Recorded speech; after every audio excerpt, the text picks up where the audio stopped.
talked about in the previous news brief. And so we're getting a lot of this kind of squishy identity-based standpoint epistemology to launder a line which is not concerned with objective reality, which is the term itself per se anti-Semitic? Now, again, people are welcome to feel what they want to feel. That is, well within their rights, I suppose.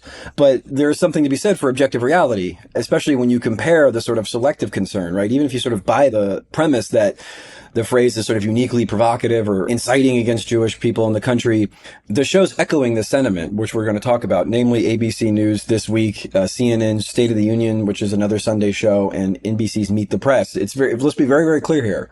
All three of these shows, and 89 episodes each and 632 days of genocide in Gaza, have not once ever platformed a single Palestinian guest. Not once. Palestinian or Palestinian American. Not once. And 89 times 3 for 632 days. So their heart bleeds for these alleged Jewish New Yorkers. But in the event where over 100,000 people in Palestine have been killed, the number's probably much higher than that, tens of thousands of children maimed, tens of thousands of people starving, not once did they ever ask a Palestinian or Palestinian American how that made them feel. They never cared about their feelings. But suddenly, again, a purely meta scandal, right? Because again, Mamdani never said the word globalize the Intifada. And we'll get into this. This is part of the way these meta scandals work, which is he never actually said it. And to be clear here, for those who may be unfamiliar with that phrase, it is a, liberatory phrase, used by, anti-apartheid, anti-colonial, pro-Palestinian advocates and activists.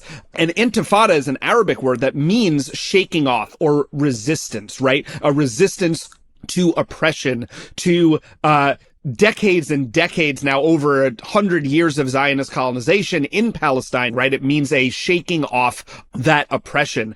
And it has been used in, the first and second Intifada in Palestine against Israeli control, against Israeli, kind of where all of this comes from. At no point will an anchor on one of these Sunday shows, of course, talk about what Intifada actually means, and of course will not put it in context, decades and decades of Israeli oppression of Palestinians.